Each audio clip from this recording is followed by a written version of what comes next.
उत्तर प्रदेश में ग्राम पंचायत चुनावों में हो रही देरी ने ग्रामीण लोकतंत्र को असमंजस में डाल दिया है। जब नगर निकाय, विधानसभा और लोकसभा जैसे बड़े चुनाव तय समय पर कराए जा सकते हैं, तो गांव की सरकार चुनने की प्रक्रिया बार बार टलना स्वाभाविक रूप से सवाल खड़े करता है। ग्रामीण इलाकों में यह चर्चा तेज है कि क्या पंचायत चुनाव अब प्राथमिकता में नहीं रहे। प्रशासन इस देरी के पीछे आरक्षण रोस्टर, मतदाता सूची के अद्यतन और कानूनी प्रक्रियाओं को कारण बता रहा है। अधिकारियों का कहना है कि जल्दबाजी में चुनाव कराने से आरक्षण से जुड़ी त्रुटियां सामने आ सकती हैं, जिससे बाद में कानूनी अड़चनें पैदा होंगी। प्रशासन का दावा है कि देरी किसी राजनीतिक उद्देश्य से नहीं, बल्कि प्रक्रिया की जटिलताओं के कारण हो रही है। हालांकि यह सवाल अपनी जगह बना हुआ है कि जब पंचायत प्रतिनिधियों का कार्यकाल पहले से निर्धारित था, तो आवश्यक तैयारियां समय रहते क्यों पूरी नहीं की गई।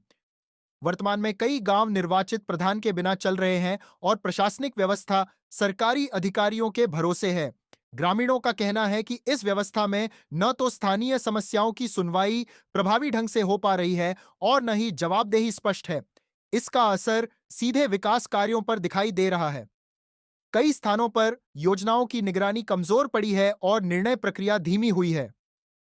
पंचायत स्तर पर जो त्वरित और स्थानीय निर्णय अपेक्षित होते हैं, वे इस व्यवस्था में प्रभावित हो रहे हैं।